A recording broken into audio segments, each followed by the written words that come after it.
የበዓል ድባብ ምናምን አይመስልም። ያን ያህል ቀዝቀዝ ያለ ነው። ብዙም እንትን አይደለም። ወከባ ምናምን የለውም። ሰላም ውዶችዬ እንዴት ናችሁ? ደህና ናችሁ ወይ? እግዚአብሔር ይመስገን እኛ በጣም ሰላም ነን።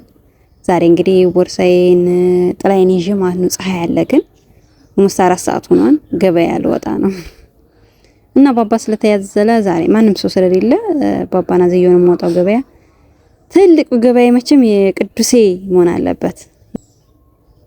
አልዘረጋም ብላ ነበር። ይሄው በስንት መከራ ተዘረጋች እና ከቤት እየወጣሁ ነው። ይሄው ሰፈራችን ከቤት እየወጣሁ ነው ገና ማለት ነው። እንግዲህ ውዶችዬ ማለት ነው ያው በእርግጥ እኔ ስለማልኖርበትም ብኖርበት ግዴታዬ ነው። 6 አድርጌ በሩ ምናምን አሰራው ነበር ግን ስለማልኖርበትም አሁን ላይ የሚኖርበትም ሌላ ሰው ስለሆነ ያለው አማራጭ እንደዚህ ዘረክረክ ብላለች። ግን ይሄው ሰፈራችን እንዴት እንደሚያምር ሰፈራችን ያምራል። እዚህ ጋር ቴሌኮም አለ፣ ኢትዮ ቴሌኮም አለ፣ ሳፋሪኮም አለ። ሰፈራችን ይሄን ይመስላል። ይሄው የምር ያምራል። ይቅርታ እያዛጋውባችሁ ነው። እንዴት እንደሚያምር ሰፈራችን በጣም ነው የሚያምረው ውዶቼ። ለባጃጅ ራሱ እዚሁ ቅርብ ነው፣ አይረቅም። ባጃጅ ምን ይዝበት ራሱ ቅርብ ነው። እንውጣ ብለን ራሱ ማን መንገድ ላይ አስፋልት ላይ ለማያዝ ማለት ነው ቅርብ ነው። እንደገና ደግሞ ቤታችንም ድረስ ደግሞ ይገባል። የግቢ ቤት የሆነ ነገር አሁን ለምሳሌ የሚመጣ እቃ ምናምን ካለ ባጃጅ ኮንትራት ከያዝ ነው ወይም ደግሞ እኔ ከሆነ ቦታ ይጀራቅ ካለኝ እንትን እላለሁ ባጃጅ ይገባል። እና በቃ እየሄድኩ ነው አሁን ኩን ልጀናዝዬ ባባዬን ዝል አድርጌ ገበያ እየሄድኩ ነው። በስንት ጊዜ አይገርምም?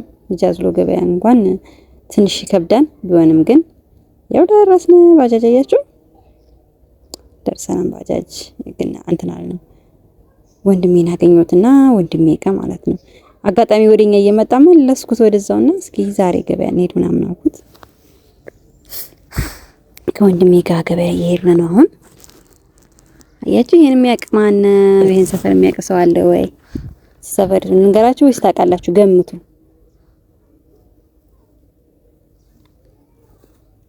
ከሱ ጋር ወሬን እየኮመኮምኩኝ እየሄድኩ ነው ማለት ነው። ሰፈሩ አያምርም? የት ነው ይሄ? ይሄን የሚያውቅ አለ? እቺ ጎንደር በር አደባባይ ትባላለች። ጎንደር በር አደባባይ አሁን የሙጋድ ባጃጅ ለመያዝ ነው። ሙጋድ የአዳጉን ባጃጅ ነው እንጂ የአዳጉን ባጃጅ ያዝነ ገበያችን ብዙ ጊዜ ያው አዳጉና ሙጋር ነው። ገበያ ውስጥ ከሆነ ሱቆች ምናምን አዳጉና ሙጋር ነው። ኖርማል ልብሶች ደግሞ ማለት ኖርማል ሽንኩርት ምናምን ነገሮች ደግሞ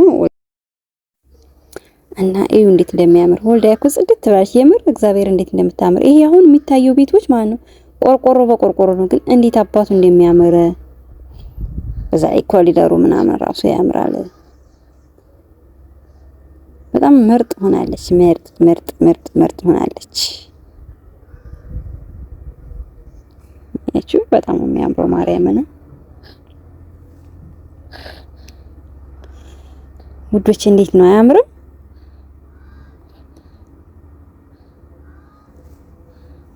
በዚህ አጋጣሚ ማለት ነው የምታውቋት የት አካባቢ እንደሆነ ያው በቃ ወደ ሙጋድ እየደረስን ወደ አዳጎ እየደረስን ነው። ሙጋድን እያለፍን ነው።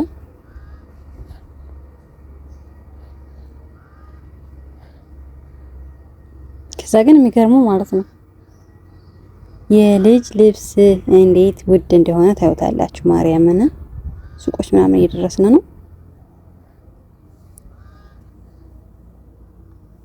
አዳጎ ደረስን።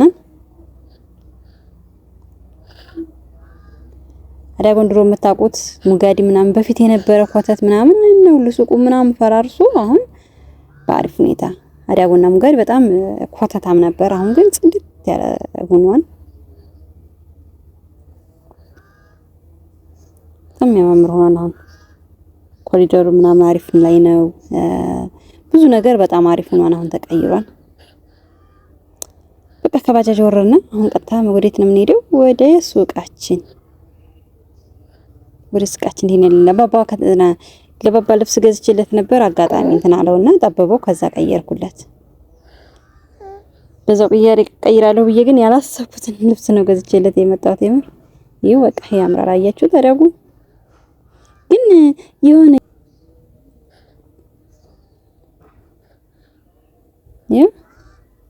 ሁሉም በቃ ግን ያው በሐሳብ ተውጣ ነው የምትጓዘው። ለምን እንደሆነ ባላቅም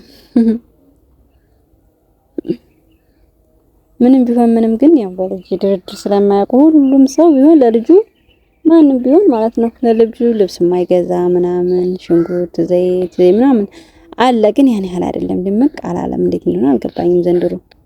ቀድመ ገዝቶ ይሆን ገና ሆነ ይሆን አላቅም። ግን ያው ዞሮ ዞሮ ገና ነው። ይኸው እዚህ ጋር እንግዲህ ገበያ ልብሶች ምናምን አሉ እዚህ ጋር ማለት ነው። አንዲት ነገር ናት እዚህ ጋር ፀሐይ የመታው ነገር አንዲት አያስነሳኝም። ማርያምን ምንም ነገር ማለት ነው የምወደው ሌላ ቦታ ፈልጌ አጥቼ እንኳን እዛ ጋር ባይ ማለት ነው ጭራሽ አያስነሳኝም። ለምን መነጽር አይሆንም? ምንም ነገር ቢሆን ውጭ ላይ ናት። ፀሐይ የነካው ነገር አያስነሳኝም። ቀጥታ ምንድነው የምንሄደው? ወደ ቲዮስክ ነው የገባ ነው።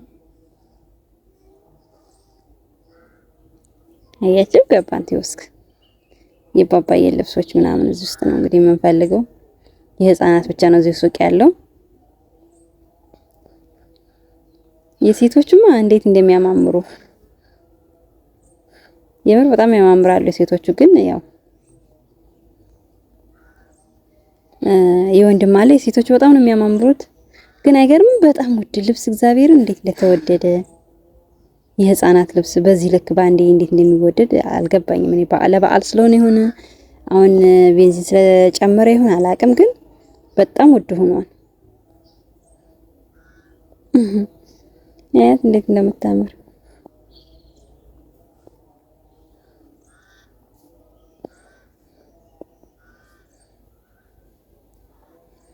ቅያሬ ስለው ይቺን ነበር የሰጠኝ። ግን የሴት ከለር ናት። በዛ ላይ ደግሞ ታንሰዋለች።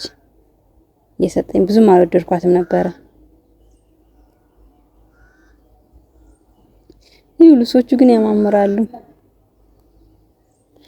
በዚህ እዚህ ጋር ማለት ነው ህፃናት ልጆች ምናምን ካለ ማለት እድሜያችሁን ካወቃችሁ አረብ ሀገር ራሱ የህፃናት ልብሶች እንኳን የሚያማምሩ አሉ።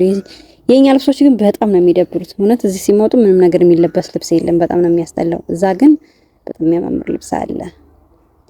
እዚህም አለ። ያው ኮንፊደንስ አይኖረንም እዚህ መተን። አሁን ላይ እንኳን እኔ ምንም አይመስለኝም። ለልጃችን የምናወጣው ነገር ምንም አይመስላችንም። እንደገና ደግሞ ገበያውንም እየለመድኩት ስለመጣሁኝ አሁን ላይ በፊት ነበር ስጨናነቅ የነበረው እንጂ በፊት ፈራ ነበር ብር ለማውጣት ማለት እዛ በትንሽ ብር ስለምናስብ ይወጥቻ አሁን እንዴት እንደምታምር ግን የሴት ሆነችብኝ። አታምርም? የሴት ብትሆን እንዴት እንደምታምር የሴት ናት። ከታች ሱሪዋ ምናምን በጣም ቬል ስለሆነች የሴት ናት፣ አታምርም። የወንድ ብትሆን ግን እገዛት ነበር፣ ታምራለች። 3800 ብር ናት አሁን እቺ። አያችኋት? ይቺ የሴት ሆነችብኝ ሱሪዋ። ይቺ ብቻዋን የምትሸጥ ቢሆን ራሱ ገዛለት ነበረ።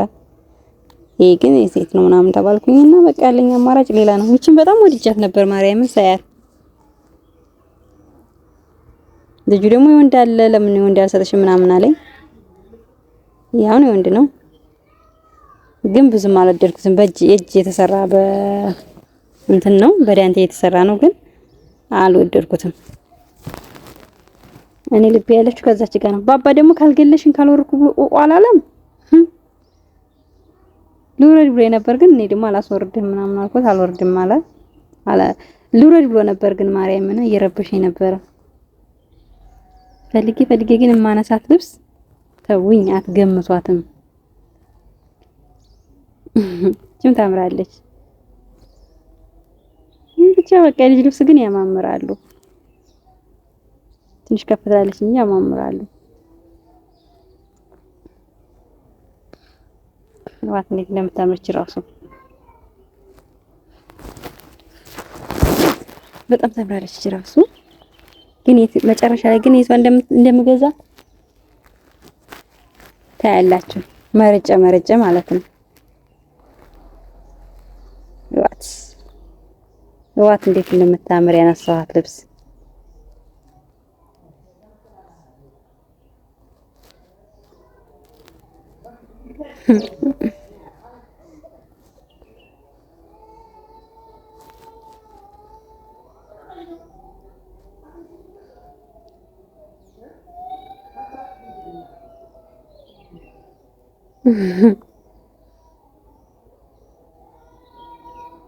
ይሁት ያምራል።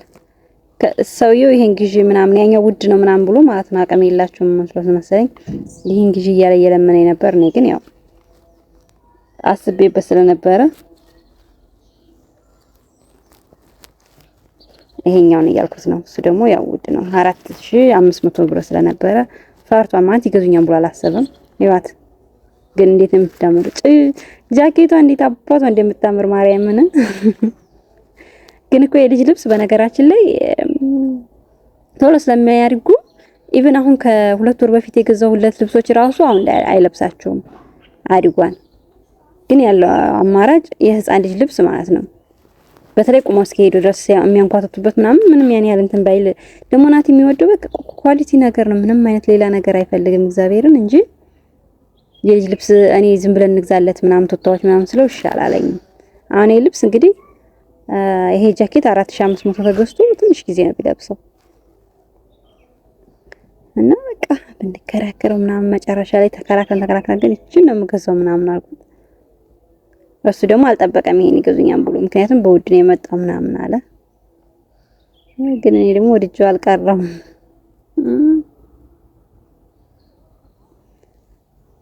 ከወንድሜ ጋር እያወራ ነበር እንዴት ነው ምናምን ስለው ይሄ ይሻላል አለኝ።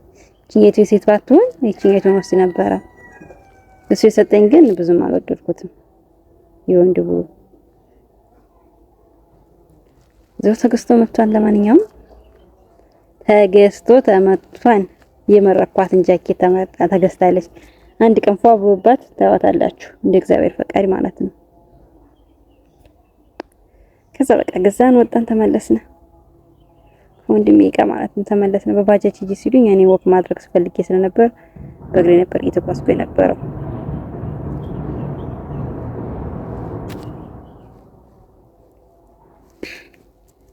በእግሬ እየተጓዝኩ ነበረ። እነሱ ጥለውኝ ደግሞ የሆነ ቦታ እየሄዱ ነበር።